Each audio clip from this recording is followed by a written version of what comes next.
Buongiorno, buongiorno, ben ritrovati con Focus TG, una giornata fitta di episodi di cronaca e cronaca nera, da questo partiamo. Una notizia arrivata poco fa e pubblicata dal Gazzettino, ha sgridato 3 ragazzi che hanno urinato davanti al suo albergo, un portiere di notte pestato a sangue. Ovviamente vi daremo dei particolari in questa edizione se è possibile, ma ci colleghiamo per un vero e proprio giallo ad Ariano nel Polesine. Una donna è stata trovata in fin di vita con un proiettile in testa. Ci colleghiamo in diretta con la nostra inviata Anna De Roberto. A te, Anna.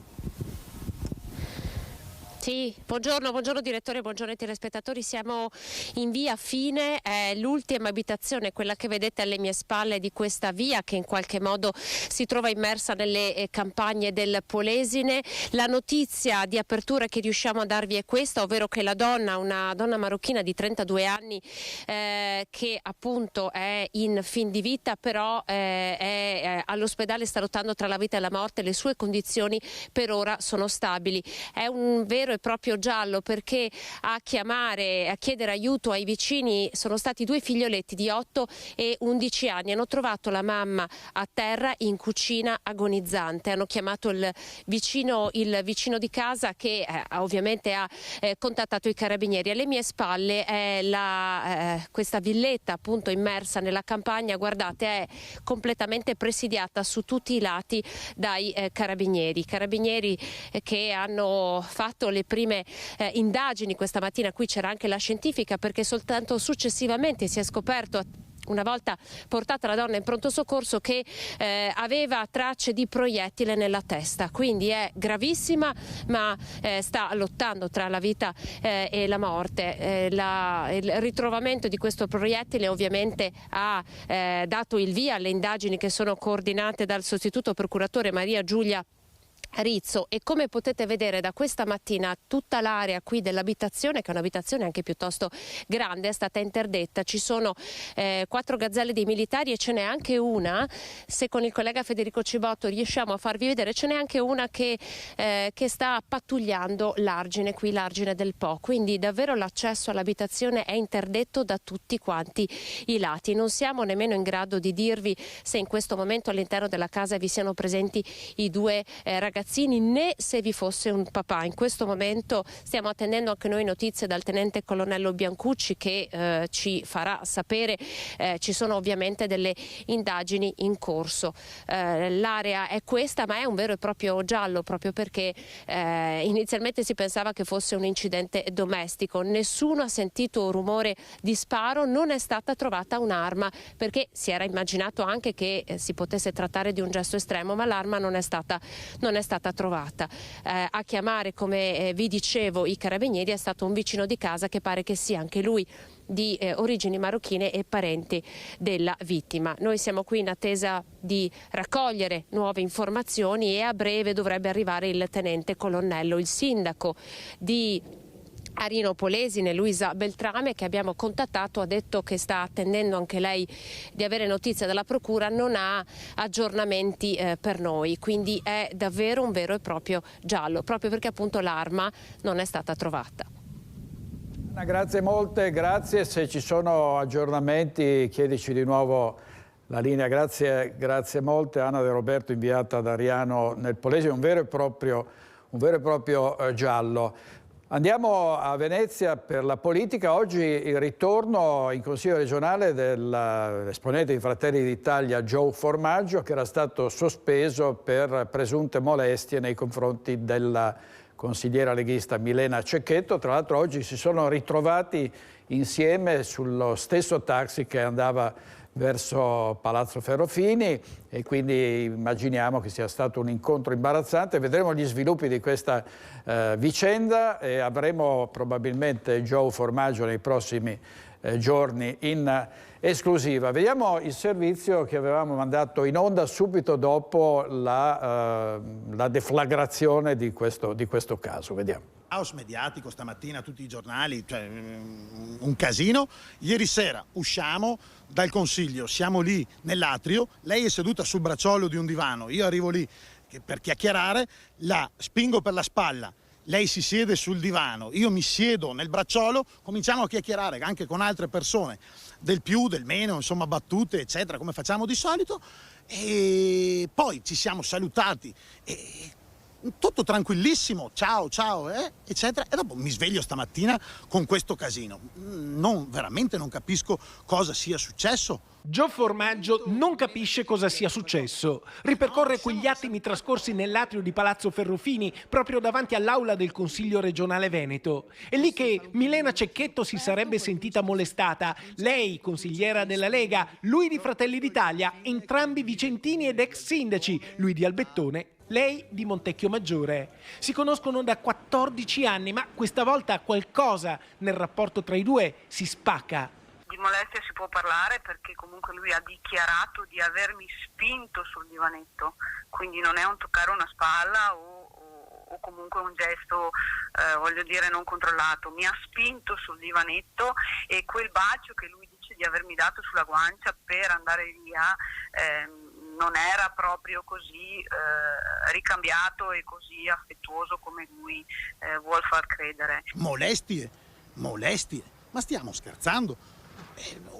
Battute, eccetera, come al solito. Ci siamo salutati, ci siamo baciati, però non capisco veramente cosa sia successo. Nel senso, io non ho fatto nulla. La vicenda esplode proprio nel giorno della festa della donna. Gio Formaggio, da prassi politica, valuta di autosospendersi da Fratelli d'Italia. Intanto il presidente del Consiglio regionale convoca l'ufficio di presidenza che esaminerà la vicenda. Insomma, scatta un'indagine interna e la stessa Milena Cecchetto non esclude di intraprendere altre iniziative. Io valuto eventuali iniziative per tutelare la mia persona e la mia immagine. C'è da dire una cosa, sono rimasta spiazzata io che ho un carattere comunque strutturato e forte.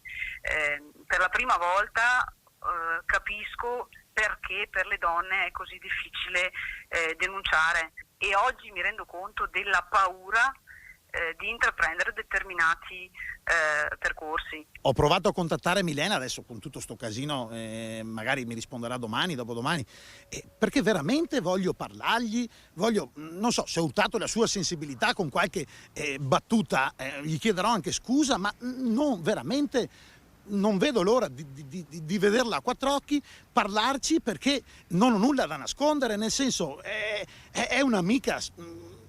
È una grandissima amica, abbiamo fatto cene, abbiamo fatto campagne elettorali, abbiamo fatto di tutto assieme. Sono 14 anni che io con Milena lavoro in politica. Cioè, sembra un incubo.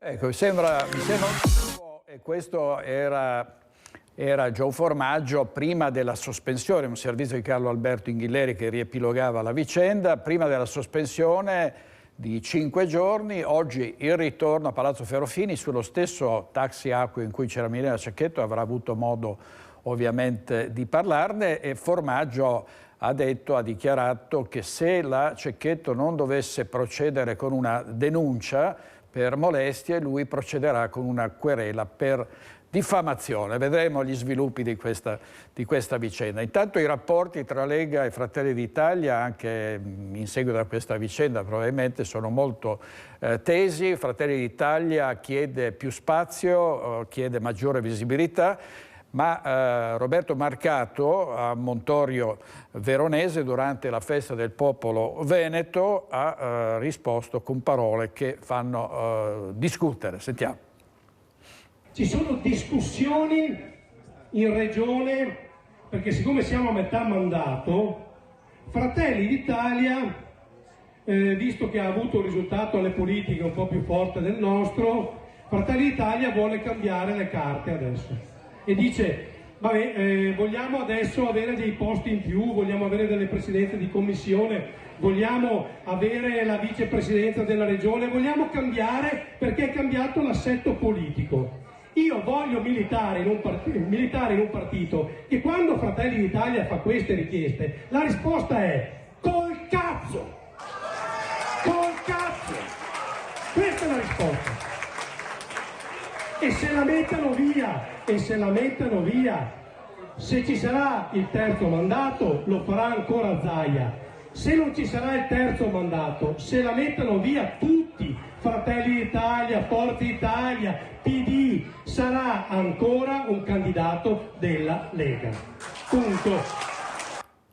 E insomma, Roberto Marcato molto esplicito, come sempre non le manda a dire. Ci colleghiamo adesso con Filippo Fois a Venezia perché il ministro della cultura Sangiuliano è andato oggi a trovare il presidente Luca Zaia. A te la linea Filippo.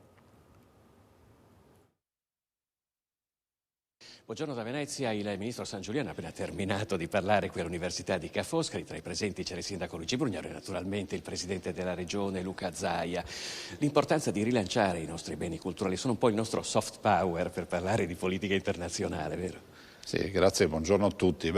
Significa che comunque abbiamo ancora da fare, un grande percorso, però è altrettanto vero che la valorizzazione tramite le istituzioni culturali del Veneto delle nostre eccellenze culturali oggi ci permette di dire che questa regione fattura, fra virgolette, brutto da dire, ma rende l'idea, 18 miliardi di euro come industria del turismo, che è fortemente sostenuta ovviamente non solo dai paesaggi, dall'offerta turistica, quella canonica, ma soprattutto in particolar modo da quello che è l'offerta culturale. Si pensa a musei, a diversi siti, le manifestazioni, a tutto quello che ad esempio è la produzione culturale dei nostri teatri e molto altro ancora. Sai, oggi il governo ha ammesso che non si riusciranno a completare tutte le opere che erano previste per il PNRR, è un grosso problema. Ma decisamente sì, e qui mi tocca dire avevo ragione, nel senso che di 230 miliardi di euro ho sempre detto che si modifichi anche, approfittando dell'articolo 21 del Trattato europeo, si modifichino anche le priorità in maniera tale da poter canalizzare le risorse rimaste sul fronte che è quello di aiutare più da vicino le famiglie e i cittadini. Penso ad esempio al tema del caro energia o a quello che potrebbe essere ad esempio l'investimento nella conversione rispetto a fonti rinnovabili. Si avvicina anche la fine del suo mandato da Presidente. Oggi il Presidente del Consiglio, Roberto Ciambetti, del Consiglio regionale, ha detto il limite dei 3 mandati è incostituzionale, Zaia deve rimanere Presidente, il Veneto deve rimanere leghista. Ma intanto è singolare che mi fate queste domande a 2 anni e mezzo dalla fine del mandato. Ne ha parlato Ciambetti. Ma no, ma ne parlate spesso, vedo che c'è tanta preoccupazione, non so se c'è più preoccupazione per capire chi arriverà o se resterà Zaia. Ad oggi la legge non permette assolutamente di fare più mandati, dopodiché anch'io ho il mio pensiero e esco dalla veste di Presidente della Regione, vado in quella dei sindaci, non capisco per quale motivo. Le uniche cariche elettive in Italia che sono il Presidente di Regione e i sindaci sono le uniche 2 cariche elette dal popolo che hanno il blocco dei mandati. Quindi tutte le altre cariche non elette direttamente dal popolo possono starci quanto vogliono. Gli amministratori, i sindaci e i presidenti di regione no. Però ne prendiamo atto, questa è la legge, anche a mio avviso non è tanto costituzionale, però insomma, non ne faccio una battaglia. Dura lex sed lex, come diceva. Ma sì, però è altrettanto vero che se mettiamo la figura centrale che è quella del popolo, del cittadino elettore, è altrettanto vero che è inspiegabile che tutte le altre cariche non elette direttamente dal popolo, ripeto, non hanno il vincolo dei mandati, quelle elette dal popolo sì, come per dire che il popolo sceglie male. Grazie al Presidente Zaia per la sua disponibilità e noi restituiamo la linea allo studio. Grazie. Grazie Filippo, poi chissà quante volte si sentirà rivolgere la stessa domanda. Tra l'altro ci dicono che sia Zaia che Brugnaro erano un po' provati da un discorso di 1 ora del ministro Sangiuliano che, partito dal diritto romano, è arrivato ai nostri giorni. Ci sono oratori che non hanno pietà, diciamo, degli astanti. Ma noi ci riprendiamo andando sullo splendido altopiano dei 7 comuni con Sharon Di Carlo, perché ci sono grossi problemi con i lupi. A te la linea Sharon. Buongiorno direttore, buongiorno a tutti i telespettatori. La cronaca di questi giorni ci racconta che i lupi si avvicinano sempre di più ai centri abitati. L'ultimo avvistamento a Romano de Zelino, un lupo correva per le vie del centro, un avvistamento anche a Bassano in zona Motton, un lupo infatti camminava per i giardini delle case. Lupi che sembrano non essere pericolosi per l'uomo, l'ultimo attacco è stato registrato infatti 160 anni fa, purtroppo questo non vale per gli animali domestici. Noi siamo sull'altopiano, sono ospite del signor Ernesto Rigoni, buongiorno. Buongiorno. Lei è stato, meglio, i suoi animali, che li vediamo qui alle sue spalle, i suoi asini, sono state vittime degli attacchi di lupi? Sì, ho avuto parecchi attacchi di lupi negli ultimi anni, diciamo una ventina, e l'anno scorso ne ho avuti 7 contemporanei, cioè da luglio fino a novembre. Sono stati sbranati? Sbranati, mangiati totalmente, quasi totalmente, insomma, avanzato lo scheletro, e i più piccoli addirittura ho trovato mai appena la testa, insomma. E alcuni sono stati anche feriti, questi che ci sono qua oggi? Quelli che mi sono salvati, come può vedere, sono tutti pieni di ferite praticamente dopo 7-8 mesi, dopo aver chiamato più volte i veterinari e aver sostenuto anche diverse spese per curarli. Lei come si sta difendendo oggi? Adesso mi sono premunito di due pastori maremmani adulti, e questi mi hanno salvato per l'inverno, però tutte le sere li ho sempre chiusi dentro, e non solo, e sono recintato da una rete alta 1,50 m, in più ho 2 fili sopra di reticoiato, ciò nonostante mi sono entrati l'anno scorso lo stesso, insomma. Ma anche perché lei tutte le sere percepisce la presenza di lupi qui anche nel centro abitato? Tutte le sere sento i cani che quando abbaiano in un certo modo io sono sicuro che passano, insomma. Perciò Asiago praticamente a parte che li vedono tutti i giorni o in una zona o nell'altra, sabato scorso ho sentito che il sindaco di Caltrano hanno avuto un pranzo sopra Cesuna, dove arrivano loro con le loro proprietà, e hanno visto 3-4 lupi avvicinarsi al paese di Cesuna.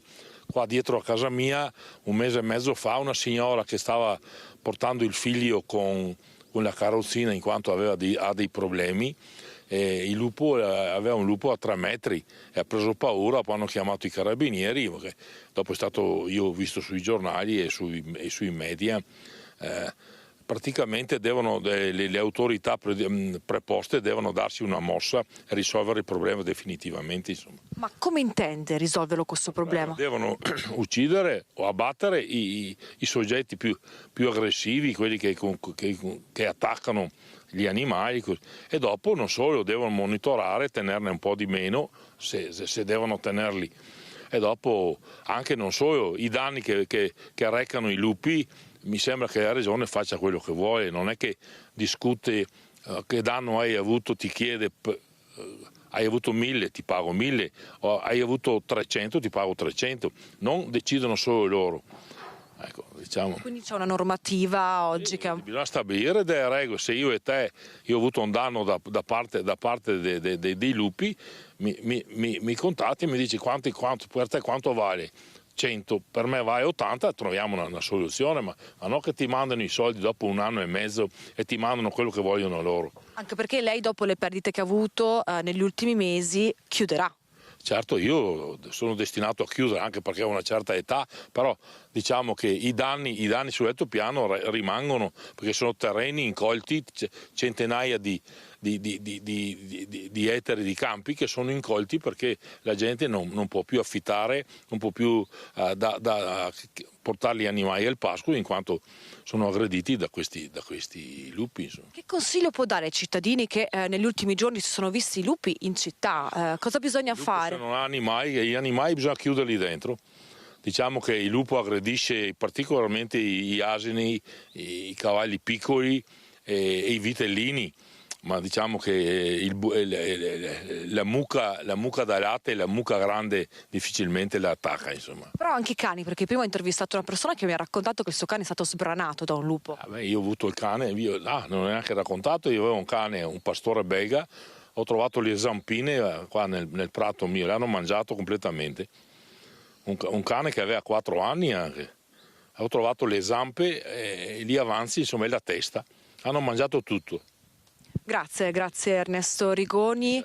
Direttore, dall'altopiano è tutto, vi restituisco la linea. Grazie molte, Sharon Di Carlo. Un grosso problema quello dei lupi, e noi sentiamo spesso gli allevatori, i cittadini e davvero anche chi ha animali domestici è molto preoccupato. Avete sentito la fine che ha fatto il cane di questo signore. Come diceva Sharon Di Carlo, scendono sempre più a valle, sono stati avvistati tra Romano Dezzelino a Bassano, anche persino a Vicenza. Vediamo cosa dice l'esperto su questo. La certezza non c'è, ma la probabilità è molto alta. Sembra un esemplare di lupo quello che si muove lungo le strade di Romano Alto, forse lo stesso avvistato dalle telecamere di videosorveglianza delle abitazioni della zona intorno alle 22:30 di sabato a Bassano, nell'area del Motton. Immagini che vi mostriamo in esclusiva. Avvistamenti non rarissimi in pianura, uno qualche mese fa anche nella zona est della città di Vicenza, che destano comunque più di qualche preoccupazione, soprattutto per la sicurezza degli animali domestici, e infatti l'esperto conferma. I lupi tendono a non passeggiare, si spostano da una zona all'altra, il loro obiettivo quando si mettono in cammino è chiaramente andare a caccia di prede, poi capita loro di attraversare delle contrade, dei pezzi di città, questo sì, può succedere, ma è abbastanza raro. Chi non si deve preoccupare è l'uomo, aggiunge Daniele Zovi. È molto difficile vederli, non hanno nessun interesse a incontrare l'uomo. Non solo, c'è un dato scientifico che va registrato e tenuto bene a mente. Negli ultimi 160 anni in tutta Europa non si sono registrati attacchi del lupo sull'uomo. Non possiamo dire altrettanto per il miglior amico dell'uomo. È il branco a muoversi in modo organizzato. E sono molto più frequenti i branchi. Noi dobbiamo considerare che la forza del lupo sta nel branco. Un lupo da solo è un cane, quindi insomma anche quando ha bisogno di prendere una preda fa fatica. Il branco invece è una macchina ben organizzata, molto coesa e è molto efficace, diciamo. Vedere un branco intero è quasi impossibile. 2 o 3 lupi è abbastanza normale vederli. Il lupo può essere utile nella regolazione naturale della proliferazione di animali come i cinghiali, come dimostra questo studio realizzato in Toscana. Dopo una campagna durata 2 anni e mezzo di rilievo degli escrementi del lupo, si è potuto dimostrare che la base alimentare del lupo è il cinghiale. Quindi il cinghiale, dal nostro punto di vista, contribuisce anche a tenere a bada l'eccesso numerico del cinghiale, l'eccesso numerico dei cervi e dei caprioli, perché insomma stiamo registrando un grandissimo aumento degli erbivori. Abbiamo davvero tante telefonate, tante mail che riguardano la questione dei lupi e vi dicevo ne è stato visto uno nelle vie del centro di Romano Vezzolino e quindi abbiamo sentito il sindaco Bontorin che consiglia cautela ai cittadini. C'è un lupo che corre lungo la strada, decine e decine di segnalazioni arrivate non solo alla redazione di Rete Veneta, ma anche sulla scrivania del sindaco di Romano Vezzolino, Simone Bontorin. Evidentemente la questione è una questione che ci riguarda molto da vicino, non tanto per la pericolosità dell'animale quanto per la sua presenza qui in una zona pedemontana, e in una zona che sinceramente fino ad oggi, questo weekend, non aveva mai registrato la presenza di questi animali. Una prima volta per Romano Vezzolino, fino ad oggi avvistati esemplari solo ai piedi della montagna in Valle Santa Felicita e riconosciute tracce in zona di via Carlessi. Con questo avvistamento è evidente che l'attenzione deve diventare un po' più alta, soprattutto per coloro che amano trascorrere delle giornate con i propri animali a compagnia a camminare, o piuttosto per chi possiede degli animali recintati anche però nei pressi di casa. Attenzione alta in tutto il comune, l'unica difesa possibile per i cittadini al momento può essere solo la cautela. Se si tratta di un esemplare giovane non è nemmeno chiara come sia la sua reazione di fronte all'uomo, e dall'altra parte se questo animale impaurito dovesse rendersi aggressivo verso le persone, anche qui c'è qualcosa sulla quale bisogna riflettere, proprio perché strumenti di difesa non ce ne sono se non recinti o suoni dissuasori. Allora vediamo altre notizie dai giornali online. Barista perseguitata, minacce anche alla figlioletta, arrestato un ex carabiniere, questo succede a Treviso, e poi a Sant'Urbano nel Padovano la casa è esplosa, la zona circondata da curiosi, il vice sindaco un via vai indecoroso. Ha ragione, questo turismo macabro di quelli che vanno a vedere gli incidenti e i fatti di cronaca. Vediamo un'altra notizia che riguarda l'assessore Boraso. che litiga in ospedale per l'attesa della visita. L'ULSS dice per un codice bianco pretendeva trattamenti di favore. Poi sentiremo ovviamente nelle prossime ore, magari anche stasera nei telegiornali, l'assessore alla mobilità e ai trasporti del Comune di Venezia, Renato Boraso, ma andiamo davanti all'aula bunker. Ieri c'era Filippo Fois per la sentenza d'appello contro l'anarchico che aveva fatto un attentato dinamitardo al K3 di Villorba. Gli è stata dimezzata la pena. Sentiamo intanto il commento dell'avvocato Turian. È stata letta la sentenza, dopo più di 5 ore di Camera di Consiglio, se non erro, la pena è stata quasi dimezzata, si è passati da 28 anni a 14-10 mesi. Come la commenta? Allora, direi che al di là del dimezzamento quasi della pena, l'impianto accusatorio ha sicuramente retto quello che era della procura. È stata riformata la sentenza nella misura in cui ha ritenuto che i reati fossero riconducibili all'imputato, che vi sia la finalità, da quel che è possibile comprendere dal dispositivo, dell'atto terroristico.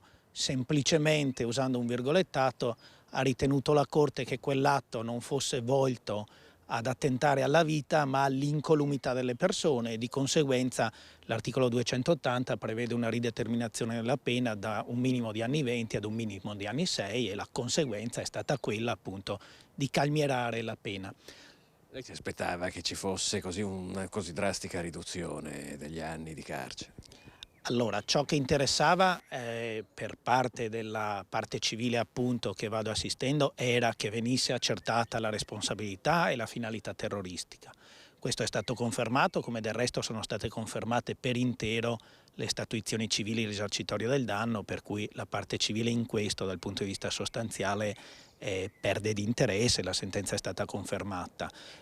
Quella valutazione discrezionale della Corte, se quell'attentato potesse attentare, scusatemi il gioco di parole, all'incolumità o alla vita, era una questione che può lasciare perplessi. Anch'io ho i miei distinguo, valuterà la Procura Generale se interporre appello rispetto a questa visione. Attendiamo ovviamente le motivazioni della sentenza, che si avranno fra 90 giorni, per comprendere qual è stato il percorso logico-motivazionale del convincimento della Corte. Ricordiamo che in quell'agosto del 2018 le bombe in realtà erano due, una prima che era esplosa e doveva fungere per attirare, secondo l'impianto accusatorio, per attirare i soccorsi e far esplodere la seconda, che invece ovviamente questo piano fortunatamente non era andato in porto, ma secondo la difesa anche la seconda era dimostrativa, era stata segnalata con un scritto attenzione bomba, e probabilmente non era neanche una bomba così pericolosa. Non lo sapremo mai perché è stata smontata dagli artificieri. Non lo sapremo mai, ma la Corte, credo, rinnovo, lo dico con la misura di leggere le motivazioni, ma la Corte evidentemente ha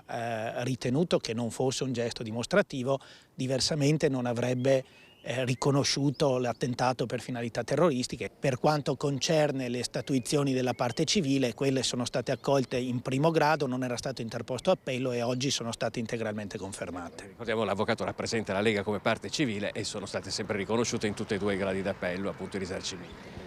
E diciamo che ovviamente la parte che interessa, credo, al movimento che assisto non è quella squisitamente economica, ma è quella del principio per cui la libertà politica e di espressione e ovviamente all'incolumità di ciascuno di noi non può essere in discussione, tanto più in quella delicatezza di momenti.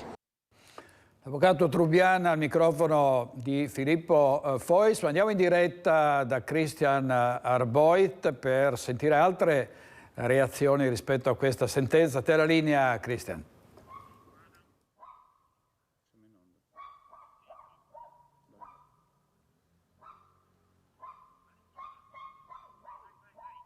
Sì, direttore, buongiorno. L'avvocato Trubian ha già spiegato tutto in punta di diritto, quindi pena dimezzata rispetto alla pronuncia del primo grado, rispetto a quella del Tribunale di Treviso. Qui con me c'è Riccardo Barbisan, capogruppo della Lega in Consiglio Comunale a Treviso, Lega che in queste ore sta reagendo a questa pronuncia. C'è stupore generalmente, ti dirò, anche se rispetto nei confronti di questa sentenza. Barbisan, come la mettiamo? Beh, la mettiamo che ogni volta che parliamo di questo evento a noi insomma ritornano alla mente, ecco, quei giorni, quella sera in cui successe tutto e nel quale abbiamo scoperto che la nostra sede provinciale, un luogo frequentato da centinaia di persone, poteva essere una trappola per diciamo far male a qualcuno, e questo diciamo insomma ecco come ci ha lasciato scossi e scioccati all'epoca, ancora oggi ci fa del male ogni volta che parliamo di questa vicenda. Poi sul tema della sentenza, adesso aspetteremo un po' di capire quali sono le motivazioni, però sappiamo che l'ordigno non era poi così rudimentale, poteva fare del male seriamente, ecco, pare che non potesse essere letale, però poteva compromettere bene la mobilità di qualcuno che ci fosse andato incontro, e mi ricordo che quell'ordigno aveva addirittura un richiamo in modo che qualcuno fosse richiamato da uno scoppio precedente, andasse a vedere cos'era successo e per diciamo deflagrare il secondo successivamente sulla persona che si sarebbe imbattuta. Quindi ci sono tante cose che aspettiamo di capire e di vedere. Quello che ci auguriamo, ecco, che siano 10, che siano 20 o che siano 30, che la pena non solo sia certa ma che sia anche effettiva, che questi anni siano scontati. Ringraziamo la magistratura inquirente, ringraziamo le forze dell'ordine che hanno permesso la cattura di questa persona, il fatto che per anni possa non nuocere più a nessuno. Questo ce lo auguriamo, insomma, che i 14 anni siano effettivi, che non ci siano altri sconti di pena per cui poi magari scopriamoli che sarà libero di andare ancora in giro a fare del male. Quindi lei di fatto sta lanciando un appello, la filiera è corta, al ministro trevigiano della giustizia Carlo Nordio. Sì, anche se non è semplice intervenire soprattutto su procedimenti che sono già stati fatti, però ecco, questo è quello che si aspettano i cittadini generalmente, no? Non è solo un caso di noi della Lega in questo fatto specifico che ci tocca così profondamente. Quando una persona viene assicurata alla giustizia, deve essere assicurata la giustizia nella misura in cui ritengono i giudici che applicano la legge. Per carità di Dio, su questo io non faccio particolare polemica, però se è decisa una cosa che poi quella sia tenuta in considerazione, anche perché parliamo in questo caso di una persona che appunto non ha commesso un furtarello.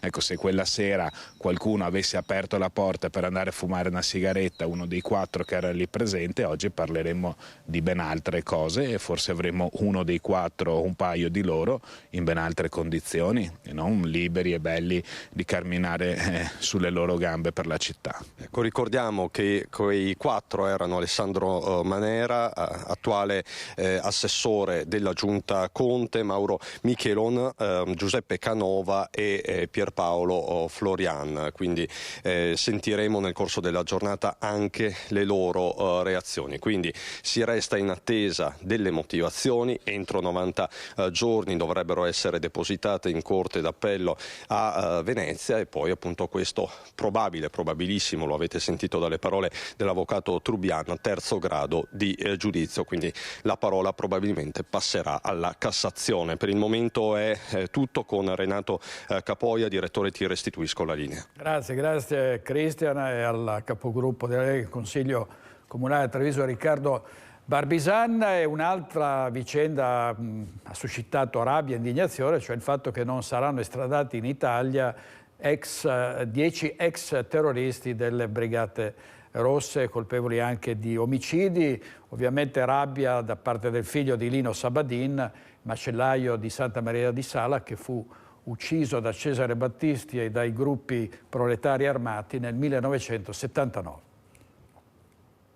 Dopo la conferma del rifiuto della Corte di Cassazione francese all'estradizione in Italia dei 10 ex terroristi, è immediata la reazione di Adriano Sabbadin, figlio di Lino, il macellaio ucciso nel 1979 a Santa Maria di Sala, ad opera dei proletari armati di Cesare Battisti. Hanno vinto ancora loro. Dopo 40 anni che noi aspettiamo giustizia, non è stata fatta giustizia. Ritengo ancora una volta responsabili quei giudici che hanno dato questa sentenza. Sono dei disgraziati perché non c'è giustizia così. Ci dicono allora chi sono i colpevoli, afferma Sabbadin. Aspettavo che qualcosa fosse cambiato, invece non è cambiato nulla. si continua in questa strada e ancora loro hanno vinto.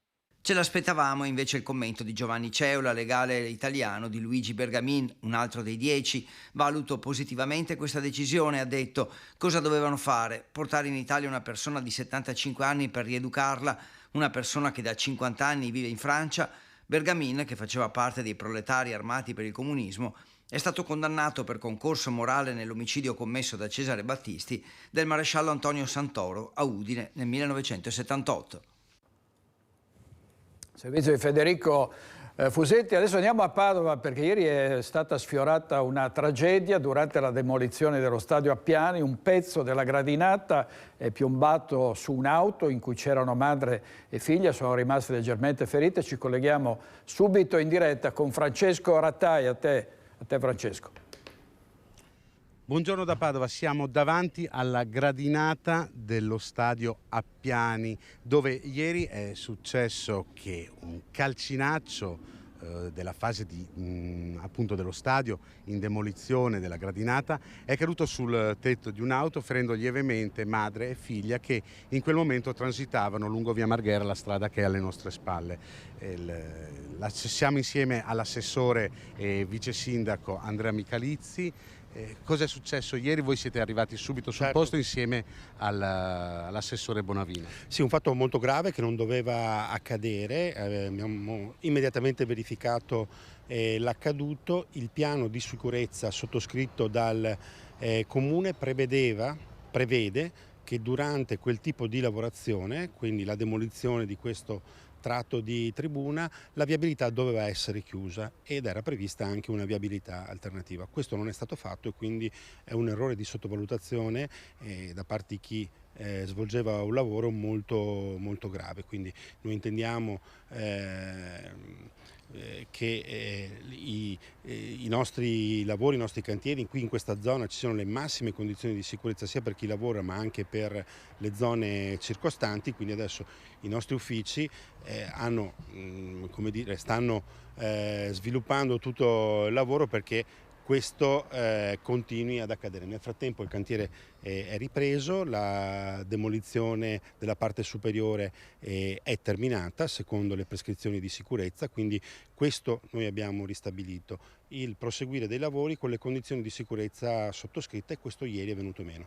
Ecco, subito dopo il fatto la paura era che questo evento bloccasse i lavori quindi non si sono bloccati, è stata aperta un'istruttoria da parte del Comune, un'indagine interna, diciamo. Quali sono le prossime mosse che porteranno alla riqualifica anche di questa zona? Ma la paura anzitutto per le due persone coinvolte, una madre, una donna e una ragazza che per fortuna non hanno avuto conseguenze importanti. Immediatamente abbiamo ribadito l'attenersi alle condizioni di sicurezza sottoscritte dal Comune. I lavori quindi vanno avanti, proseguono con la demolizione della restante parte della tribuna, poi la ricostruzione, così come anche il progetto che è affisso nella recinzione mostra, la ricostruzione di una tribuna che sarà una collinetta che potrà ospitare fino a 200 spettatori, e poi la riqualificazione della strada con il verde, gli alberi, la ciclabile, lo stombinamento della Licorno e la sistemazione della strada. Bene, grazie al vice sindaco Andrea Michalizzi che ci ha raggiunto qua in via Marghera, e restituisco la linea allo studio. Grazie molto a Francesco Rattai. Ieri Valentina Visentina aveva raccontato in un suo servizio proprio i dettagli di questa vicenda e anche l'intervista al marito e padre delle due donne ferite. Il vetro del parabrezza sbriciolato, la sagoma del masso impressa nella carrozzeria dell'auto, il pezzo di cemento armato si è staccato durante i lavori di demolizione della gradinata dello stadio Appiani oggi intorno alle 14:30. Proprio in quel momento un'auto con madre e figlia a bordo stava passando. Le due donne ferite dalle schegge si sono messe in salvo e hanno chiamato i soccorsi. La ragazza, quindicenne, era appena uscita da scuola e insieme alla madre stava andando ad una visita. Per loro tanto spavento, come racconta il papà. Sono andato a prenderle all'ospedale, che sono erano uscite dal pronto soccorso, mi sembrava che stavano bene entrambi, quindi sono contento. Poi vediamo stasera, cioè, quando va letto un po' il trauma dopo, però mi sembra che a guardarle non hanno nulla. Tanto spavento. Tanto spavento, sì. A mia figliola, come dicevo al signore qua, non si ricorda nulla di quello che è successo. Bisogna accendere un cero al signore perché davvero qualcuno ci guarda. Il volo del masso è stato attutito dal tettuccio dell'auto e poi è finito sul parabrezza. Una questione di pochi centimetri, la caduta di quel pezzo di cemento avrebbe potuto avere conseguenze peggiori. Sul posto anche la polizia locale che ha chiuso al traffico via Marghera e i tecnici dello Spisal per i rilievi. Secondo una prima ricostruzione, durante l'abbattimento un grosso lastrone di cemento è iniziato ad ondolare provocando un effetto fionda. Una parte si è staccata ed è finita sull'auto in corsa. I lavori di demolizione si sono subito interrotti. L'assessore Diego Bonavina è arrivato alla Appiani. Via Marghera doveva essere chiusa quando arrivavamo al bordo, non eravamo arrivati.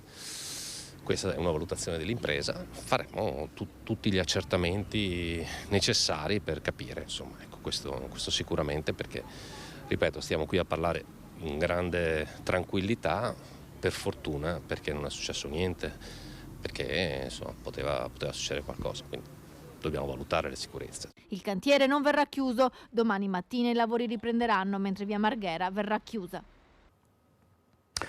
E intanto, sempre nel Padovano, continuano le ricerche di un uomo di 67 anni che è scomparso da Isola di Torre. Si cerca in particolare tra Torre e Cadoneghe. Stanno continuando le ricerche di un uomo di 67 anni scomparso da ieri mattina. L'uomo era uscito dalla sua abitazione di Isola di Torre, era solito, come riferito dalla famiglia, passeggiare lungo il fiume alla ricerca di erbe selvatiche. Non vedendolo tornare, il figlio dell'uomo ha iniziato a perlustrare in bicicletta tutto l'argine fino alla chiamata ai carabinieri di Cadoneghe, che hanno attivato insieme alla prefettura il protocollo per le persone scomparse.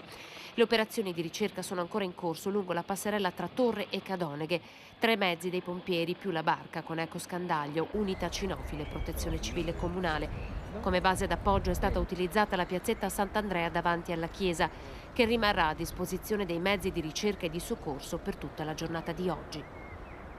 C'è stata un'operazione della Guardia di Finanza nel Monte Bellunese e nel Mirino, 3 aziende tessili che sono state sequestrate. Dentro i laboratori c'era un vero e proprio bazar della irregolarità.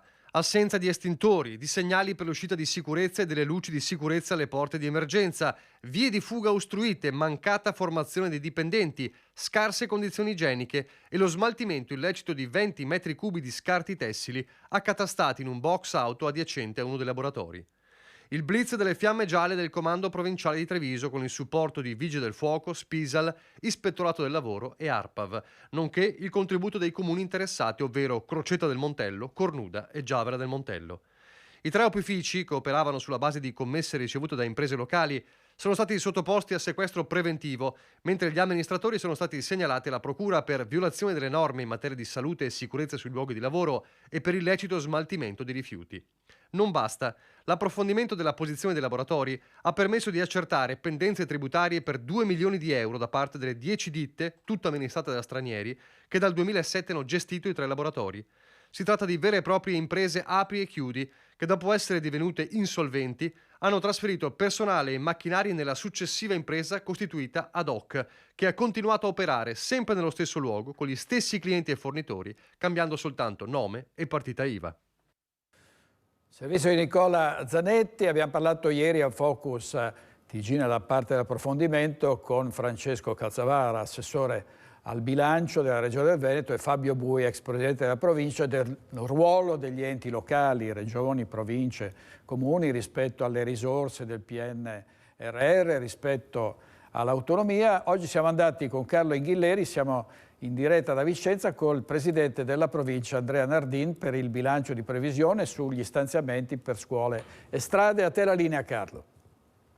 Buongiorno a tutti i telespettatori, buongiorno al presidente della provincia di Vicenza, Andrea Nardin, che ha appena finito di ratificare il bilancio che è stato approvato dai sindaci della provincia, dai 114 sindaci della provincia di Vicenza, un bilancio che riguarda gli anni 2023-2025, un bilancio previsionale con un numero magico, 240 milioni. 240 milioni il bilancio complessivo della provincia di Vicenza, approvato da un gran numero di sindaci che erano presenti a Villa Cordellina, a significare un'affezione del territorio verso l'ente provincia. Su 240 milioni in particolare la programmazione triennale prevede 180 milioni di investimenti, di cui 80 milioni sulle infrastrutture scolastiche e circa un centinaio invece sulle infrastrutture stradali. Un investimento importante e un'attenzione in termini di monitoraggio e sistemazione viene fatta anche per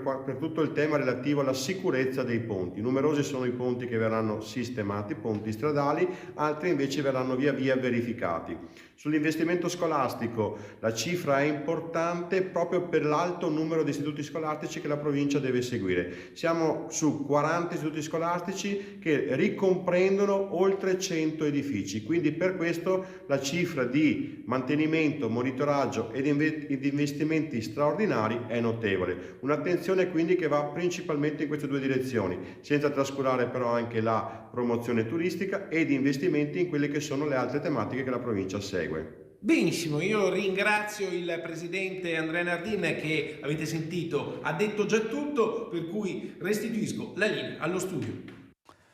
E parleremo di occupazione dei lavoratori stagionali del Click Day nella seconda parte di Focus TG con Giacomo Possamai, che è il candidato sindaco di Vicenza per il Partito Democratico, e con Giancarlo Aneri, imprenditore. Vediamo sull'occupazione cosa ha detto ieri a Mestre il ministro del lavoro Calderone. Vediamo. Noi dobbiamo guardare a un tema più complessivo che è quello dell'incrocio tra domanda e offerta di lavoro, che ovviamente non è legato solo ed esclusivamente al tema della migrazione e quindi come gestire il lavoro degli immigrati, ma più in generale a come integrare al lavoro tutti quei soggetti che oggi sono fuori dal mercato del lavoro. Se gli esami non finiscono mai, è allora anche vero che non si finisce mai di imparare, soprattutto nella propria professione. Per questo parla di una formazione continua e costante il ministro del lavoro Elvira Calderone a Altoniolo di Mestre per un convegno organizzato dal Comitato Unitario Permanente degli Ordini e Collegi Professionali. Ma la formazione è anche la caratteristica fondamentale che deve contraddistinguere la politica italiana d'ingresso dei flussi migratori.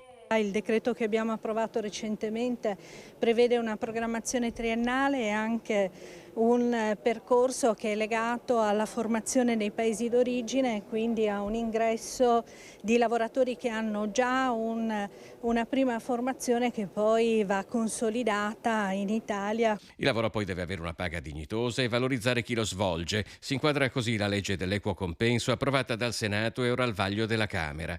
Esclusa invece, o perlomeno più sfumata, l'ipotesi di gabbie salariali che mettono in relazione lo stipendio con determinati parametri come il costo della vita del luogo in cui si vive. Lavoriamo sul tema delle gabbie salariali, lavoriamo invece per valorizzare la contrattazione e anche la contrattazione di secondo livello, che è quella che sicuramente può valorizzare anche quelle che sono le esperienze territoriali. Ed è impressionante il numero degli arrivi dei migranti, ne sono arrivati in 5 giorni 6.500, complessivamente in questi primi 3 mesi del 2023 gli sbarchi sono quadruplicati rispetto allo stesso periodo dell'anno precedente. C'è stata una riunione d'emergenza in prefettura Padova perché sono arrivati dei migranti, altri ne arriveranno in Veneto perché una volta che sbarcano a migliaia a Lampedusa poi vengono dislocati nelle regioni del nord e del centro-nord attualmente. Vediamo. Questa volta l'ultimatum arriva dalle cooperative. Ad oggi nel Padovano sono stati superati 1.600 profughi arrivati nei CAS, la prima rete di accoglienza, quella gestita dalle cooperative proprio per le prefetture. La prefettura di Padova ha espresso preoccupazione ieri in una riunione congiunta con Comune Provincia ed ULS 6. Le COP sono pronte ma non trovano alloggi, con il rischio di doversi appoggiare a Caritas e terzo settore. Critiche dunque le cooperative.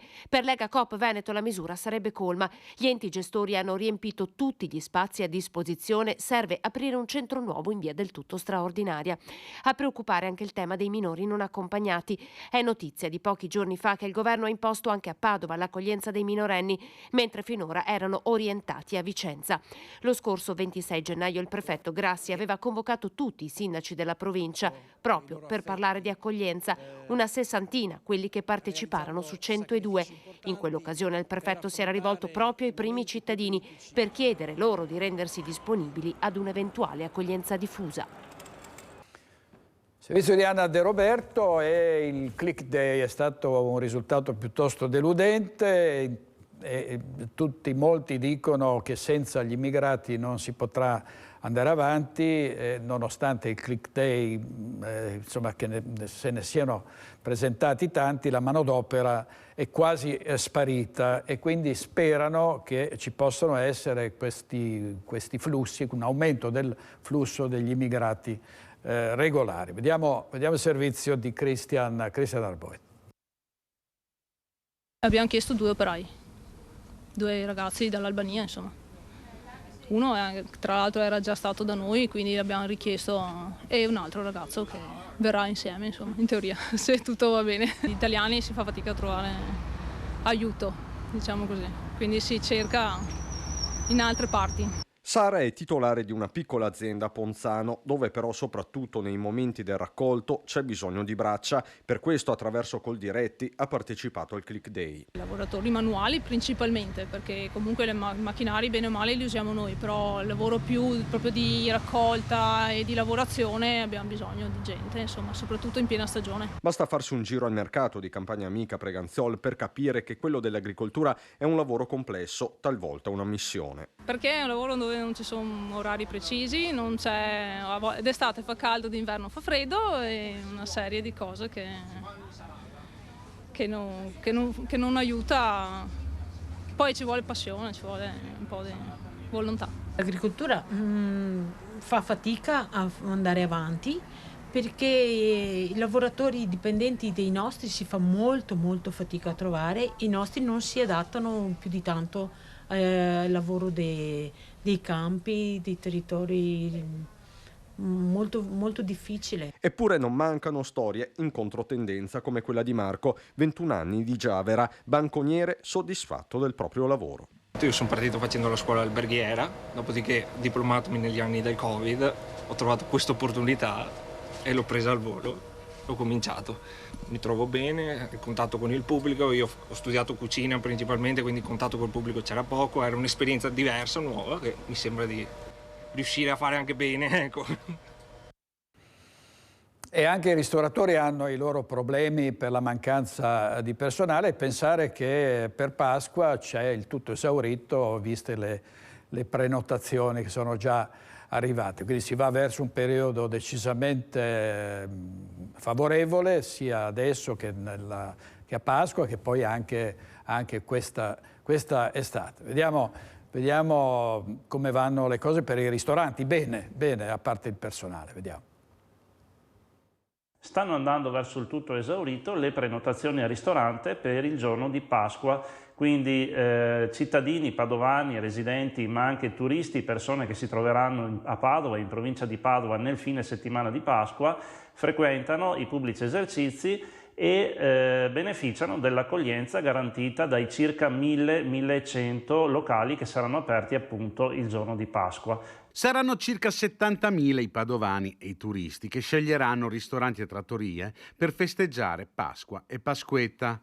Un giro d'affari tra i 3,6 e i 3,8 milioni di euro. Verso il tutto esaurito dunque, specialmente a Pasquetta, quando in molti sceglieranno i locali pubblici rispetto ai più classici picnic. Evidentemente le incognite meteorologiche col temporale dell'ultimo minuto, la possibilità di avere la scelta sul menù alla carta e quindi di gestire in autonomia le pietanze e di conseguenza anche i costi collegati, nonché la voglia magari di sedersi a tavola e sentirsi accolto dalla professionalità dei ristoratori padovani, hanno la meglio sul classico picnic. Dai 40 ai 70 euro la spesa per i menù fissi che saranno proposti ai clienti. Una proposta varia che parte dalla tradizione per arrivare a scelte vegetariane e vegane. Menù che naturalmente prediligono i prodotti stagionali, i prodotti del territorio e quelli della tradizione, anche se la tendenza sempre più in aumento è quella di andare verso le proposte anche innovative e con un occhio di riguardo alle offerte di tipo vegetariano o vegano per accontentare naturalmente anche la clientela che ha, diciamo, maggiore attenzione verso il benessere degli animali. Si sta parlando molto del cibo sintetico, vediamo un titolo del Sole 24 Ore, in Consiglio dei Ministri è arrivato ieri lo stop al cibo sintetico, così viene vietata la produzione. Ci sono molte polemiche in corso e ce ne parla in questo collegamento Daniele Garbin. Sentiamo. Sì, buongiorno, grazie della linea, grazie da Vicenza. Siamo nella sede della Coldiretti, siamo in compagnia con il direttore Simone Ciampoli in un giorno speciale, insomma, per Coldiretti ma anche per l'Italia. Parliamo all'indomani dello stop che è stato dato dal governo proprio alla produzione del cibo sintetico. Una battaglia di Coldiretti. Sì, una battaglia di Coldiretti, una grande giornata per noi, perché su questo ci siamo spesi, una battaglia a beneficio dei cittadini, dei consumatori, ma soprattutto anche della trasparenza e della tipicità dei nostri prodotti e del nostro paese. Ecco, senta, è anche importante perché sul doppio binario si diceva non più cibo sintetico, ma anche vietato il mangime. Sì, è una diretta, se vogliamo, conseguenza e quindi una scelta saggia, intelligente, perché è chiaro che il mangime anche degli animali diventa poi dopo elemento che si trasferisce anche all'uomo, per cui ecco la doppio binario ben venga, fatto bene. Anche perché su questo, ricordiamo, che Coldiretti si era spesa, c'era una forte pregiudiziale sul cibo sintetico proprio in quanto tale, magari non come il cibo del grillo, ecco, la farina e tutti i derivati.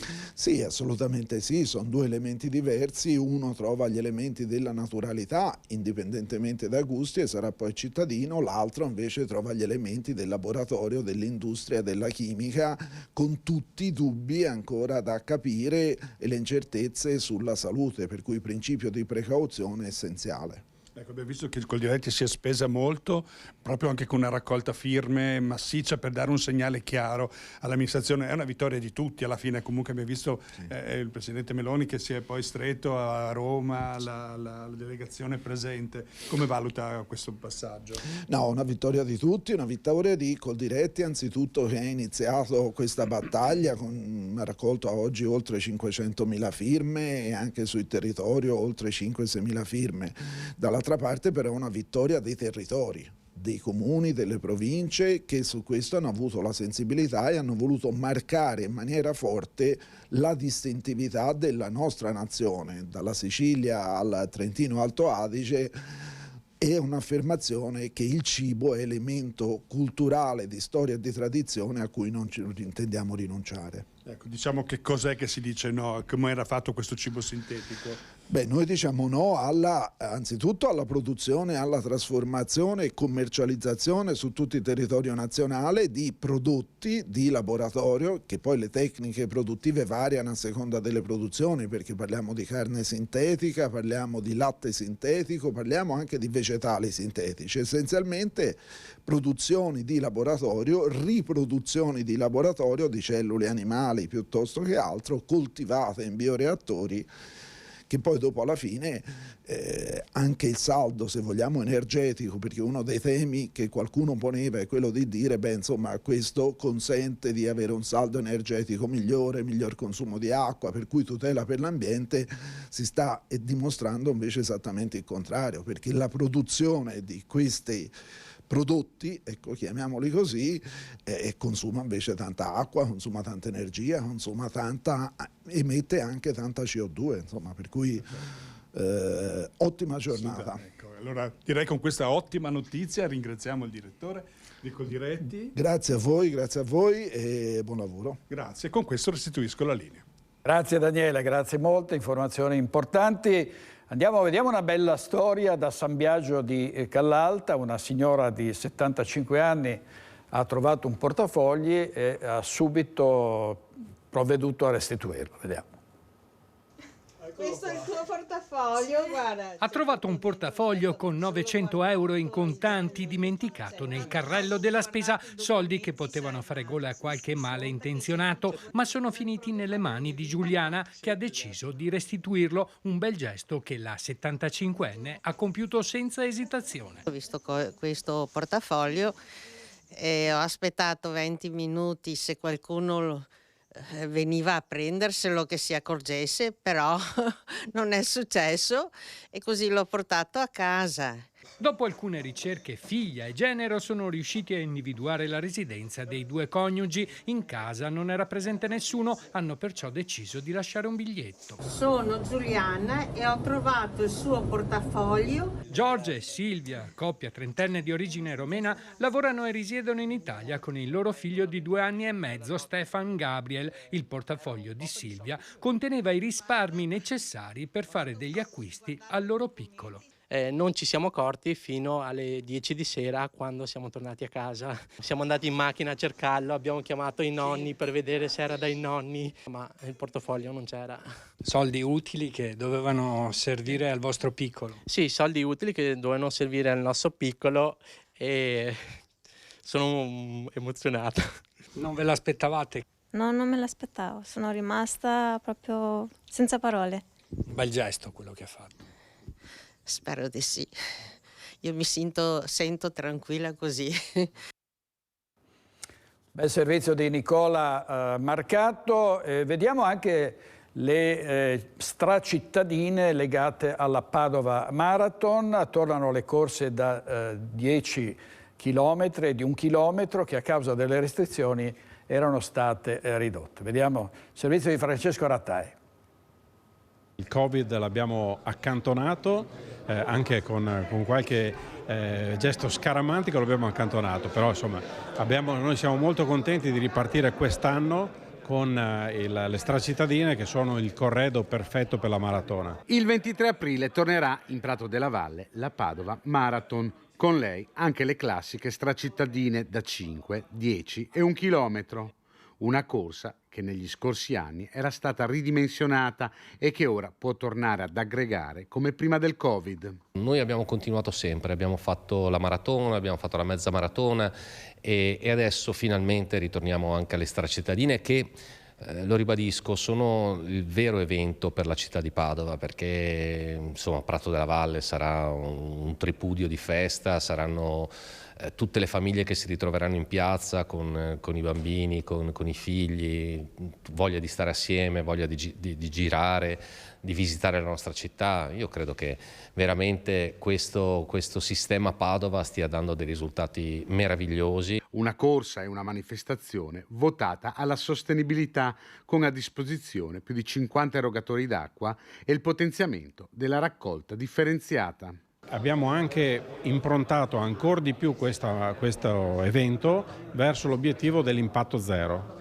Siamo in un momento importante nella vita del pianeta, perché tutti quanti dobbiamo impegnarci a contrastare i cambiamenti climatici. La maratona, che mobilita decine di migliaia di persone, deve fare la sua parte. Bene, andiamo in pubblicità, pochissimi minuti, e poi torniamo col candidato sindaco di Vicenza per il Partito Democratico, Giacomo Possamai. A tra pochissimo, grazie.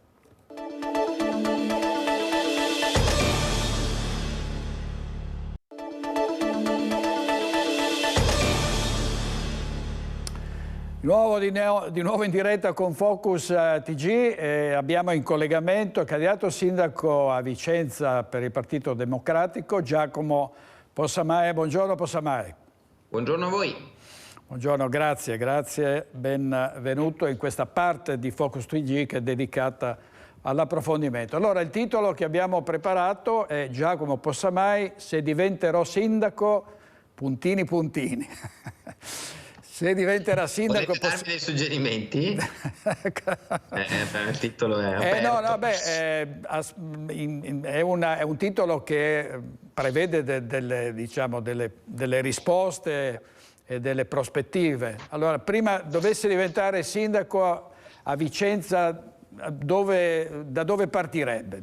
Diciamo subito così quelli che sono i piani di un candidato sindaco in campagna elettorale. La prima questione è che Vicenza è una città ferma in questo momento sotto tanti punti di vista, dai cantieri che iniziano, non si sa mai quando finiscono, fino agli aspetti più legati al sociale. Un'altra questione rilevante è quella del tema ambientale. Vicenza è una delle città più inquinate d'Europa, non soltanto d'Italia, e quindi ci sono veramente tantissimi fronti su cui intervenire. Quello ambientale, che appunto è l'ultimo che ho citato, tocca la mobilità sostenibile, tocca tantissimi aspetti determinanti per il futuro e per la vita della città. Nella sostanza il punto è semplice, Vicenza è una città che va rimessa in moto, a cui va restituita energia dopo 5 anni molto grigi.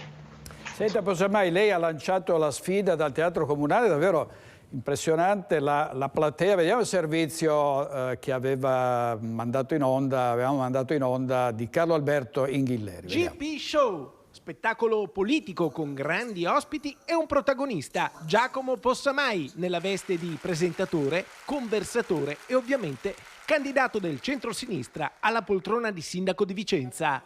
Nel Teatro Comunale è andata di scena la sua serata, che ha fatto il tutto esaurito. In platea c'è un po' di tutto, c'è chi è qui per curiosità, c'è chi ha già deciso per chi votare, c'è chi è venuto a curiosare. Voglio ascoltare perché non conosco Possamai, quindi volevo sentire quello che aveva da raccontarci. Allora, stasera sono qui per sentire, per scoprirlo, perché appunto sono aperto a tutte le possibilità. Mi sembra di percepire da lui, che insomma un po' della mia generazione, quindi chiaramente quello aiuta, che abbia una visione molto di lungo periodo. Mi aspetto un'apertura di condivisione con gli altri comuni rispetto soprattutto al tema ambientale. Sicuramente credo che sia una speranza per la città di Vicenza, porta con sé elementi di novità, preparazione, una bella sfida e insomma, siamo qua a sostenerlo. In platea anche sindaci, consiglieri comunali, cittadini che voteranno per altri candidati ma che vogliono vedere che fa e cosa dice l'alfiere del Partito Democratico. Le poltrone sono tutte occupate, un po' come era successo a Otello Dalla Rosa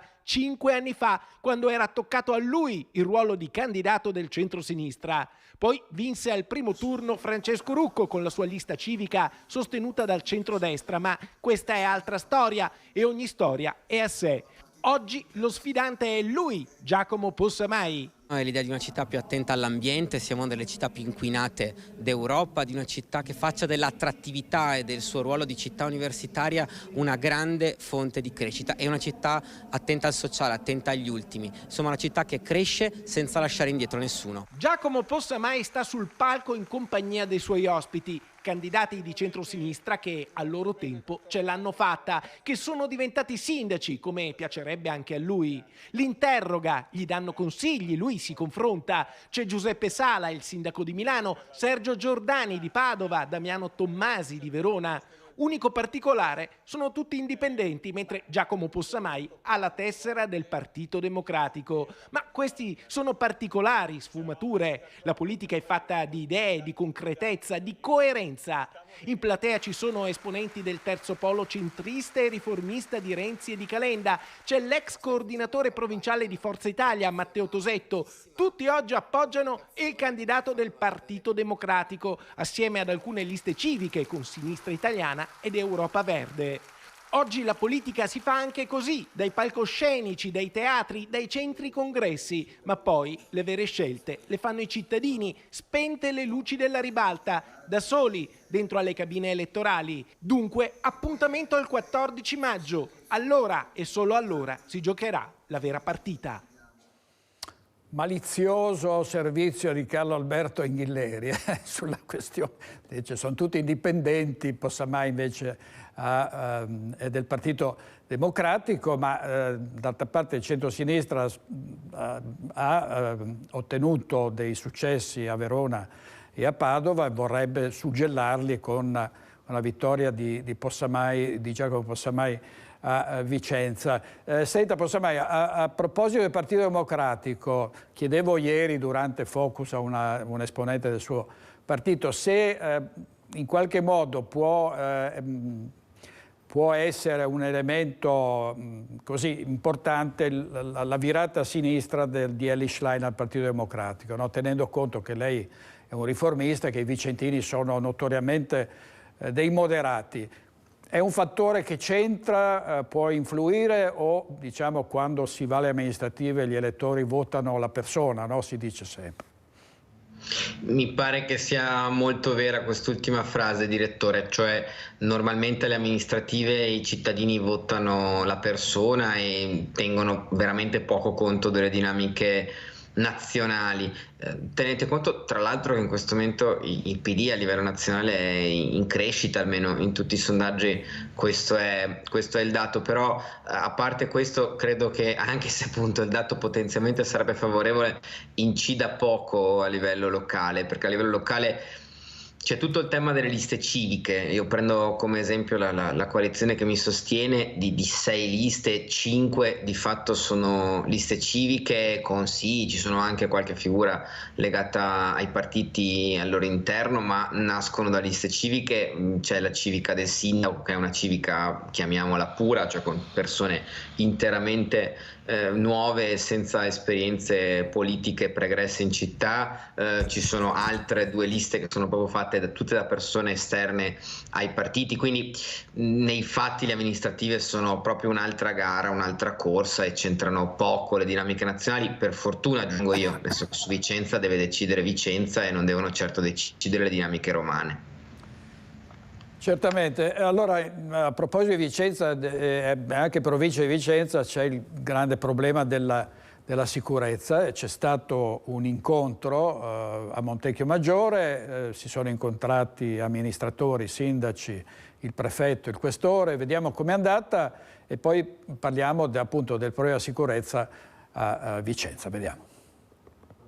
Il patto dei sindaci nasce a Montecchio Maggiore, nella storica Villa Cordellina, dove il prefetto e il questore stendono le basi di una vera e propria rete della sicurezza, con un obiettivo: aumentare il livello di conoscenza che viene trasferito da prefettura e questura nei confronti degli amministratori, per far sì che gli amministratori siano sempre più consapevoli su quelle che sono le potenzialità che l'ufficio del sindaco può attivare nel suo territorio per migliorarne la sicurezza. Ai sindaci vengono così dati gli strumenti per intervenire in modo efficace contro lo spaccio di droga, la piccola criminalità e il degrado. Il questore è pronto a fare la sua parte al fianco dei comuni, con l'applicazione delle misure di prevenzione. I fogli di via, gli ammonimenti, i divieti di accesso negli esercizi pubblici e di fondamentale importanza è l'ammonimento nei confronti di persone che sono rese responsabili di maltrattamenti in famiglia. Il sindaco, quale primo cittadino, molto spesso, soprattutto nelle piccole comunità, viene a conoscenza di situazioni che è molto importante segnalare in maniera tempestiva, proprio per poter adottare quei provvedimenti che possono in taluni casi evitare delle tragedie come purtroppo in passato sono già avvenute. Ogni comune ha i suoi problemi, a cominciare da Vicenza, dove Francesco Rucco lancia l'allarme. Migliaia di migranti sono in arrivo dal Mediterraneo. C'è una certa preoccupazione per le informazioni, le notizie che giungono anche da Roma o comunque dai paesi stranieri di questi flussi di migranti in arrivo, sui quali siamo preoccupati perché ci sarà un tema di collocamento sul territorio da gestire in accordo con i sindaci. Insomma, questi migranti vanno collocati, altrimenti il pericolo è che, una volta salvati dalle acque del mare, vengano poi abbandonati nelle città.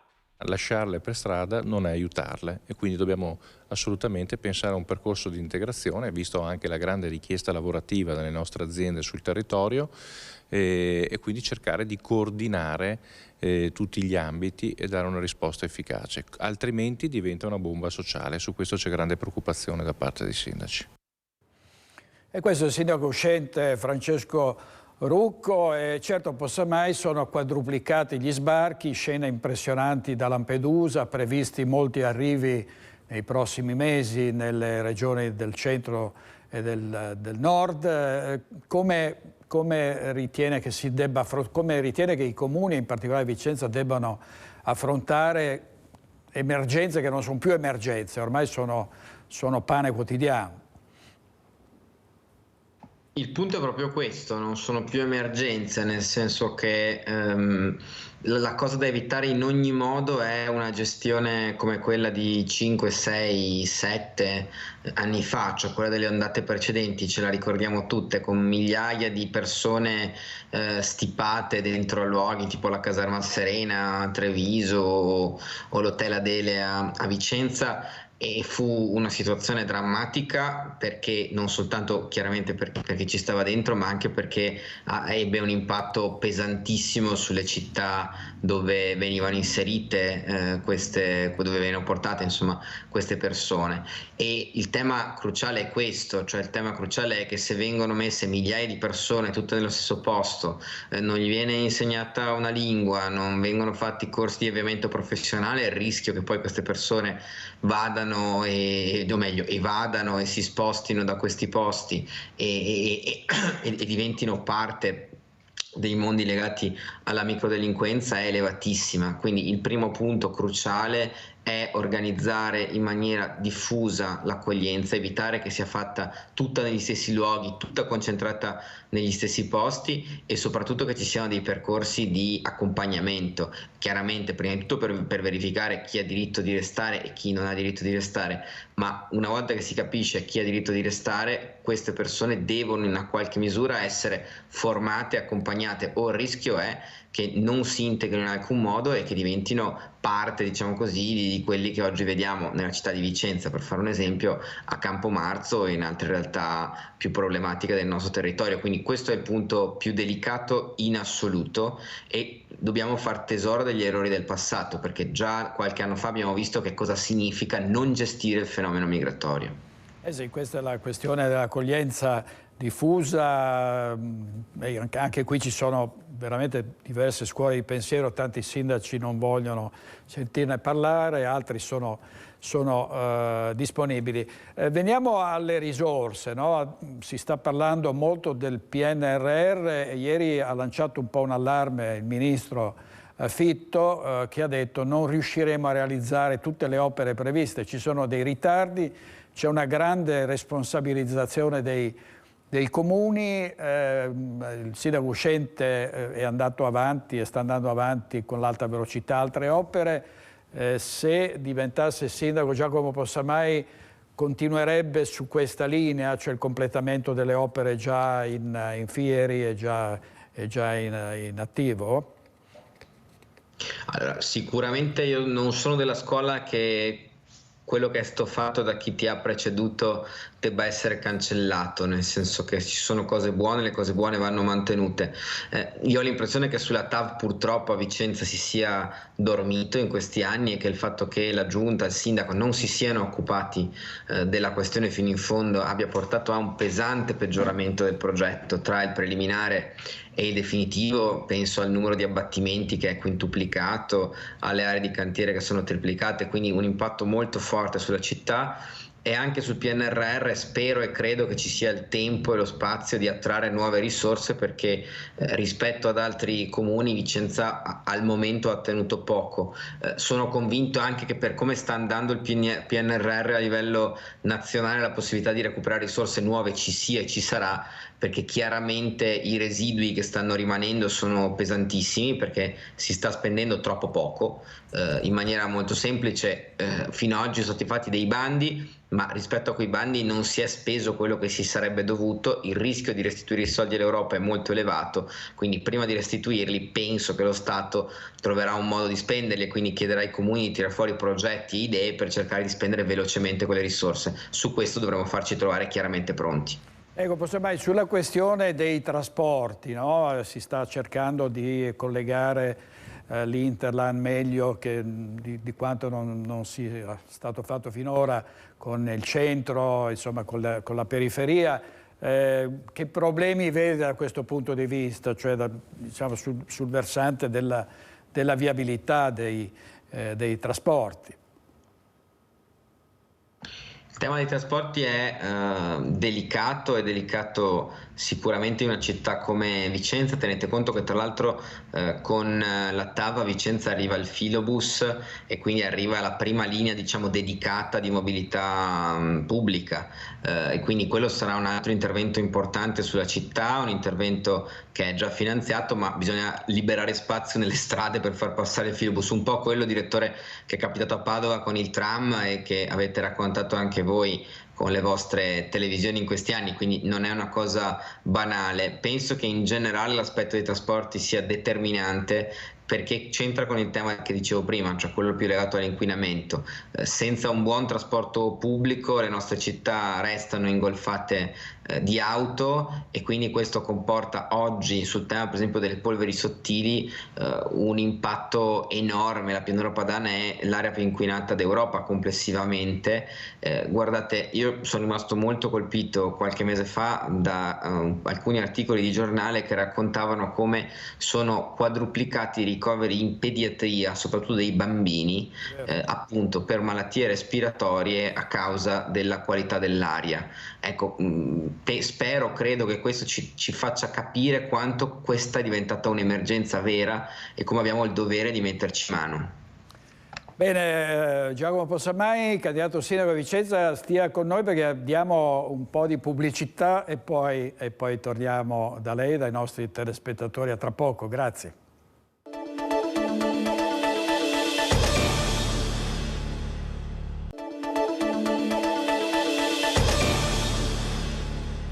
Nuovo in diretta con Focus TG e con Giacomo Possamai, che è capogruppo in Consiglio regionale per il Partito Democratico, candidato sindaco a Vicenza. Possamai sfida il sindaco uscente Francesco Rucco e devo dire a Vicenza, per esempio rispetto a Treviso e in tanti altri comuni in cui si vota, la sfida è molto più aperta, no? Nel senso che a Treviso, per esempio, c'è un Mario Conte che chiede la riconferma ed è saldamente in sella.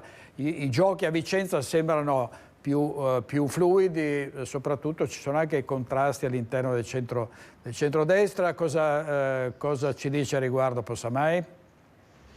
Che è molto vero, direttore, nel senso, partendo da quest'ultimo punto, il centrodestra arriva molto diviso, molto spaccato a queste elezioni. Pensate che Rucco ha cacciato anzi 5 assessori nell'arco del quinquennio e oggi si trova 2 suoi assessori, uno si chiama Zoppello, uno si chiama Claudio Cicero, storico assessore in città di Vicenza, che si candida un sindaco contro di lui, un altro che è Matteo Tosetto, che era il vice sindaco, è stato lo storico coordinatore di Forza Italia Vicenza, che è addirittura entrato in coalizione con noi e che ha costituito una sua lista. Quindi il tema delle divisioni di questi anni si ripercuote fortemente sulle elezioni. E poi l'altro aspetto è, penso che su Vicenza c'è un giudizio molto forte da parte dei cittadini sulle cose non fatte da parte di Rucco, in particolare sul tema della sicurezza. Centrodestra, o insomma Rucco 5 anni fa si era candidato promettendo tantissimo, invece oggi la città è più insicura, più degradata, è più sporca di quanto non fosse 5 anni fa, e questo tutti i cittadini lo riconoscono. Poi chiaramente c'è chi comunque conferma il suo voto al centrodestra, però tantissimi sono i delusi e noi a loro parliamo, cioè noi stiamo raccontando il nostro progetto su Vicenza dicendo che è un progetto sulla città, aperto a tutti, e noi dialoghiamo e discutiamo con tutti. Quindi questo è un po' quello che è successo a Vicenza, il frutto di anni in cui non si è fatto quello che si era promesso, e questo sta rendendo questa partita molto aperta, un testa a testa. Vedremo come andrà nel prossimo mese e mezzo, manca ancora un po' alle elezioni. È davvero una sfida esaltante, ovviamente noi la seguiremo sempre attentamente, sentiremo ovviamente anche gli altri candidati, c'è la par condicio e poi è giusto dare voce a tutti coloro che corrono per la poltrona di sindaco di una splendida città. Giacomo Possamai, grazie molte, grazie. Grazie a voi davvero. E buon Buona lavoro. giornata. Buon lavoro, arrivederci. Saluto e ringrazio in regia questa mattina Francesco Ceron con Alberto Pivetta. Ci vediamo domani a mezzogiorno e stasera ovviamente alle 21:15, se lo vorrete, a Focus. Buona giornata.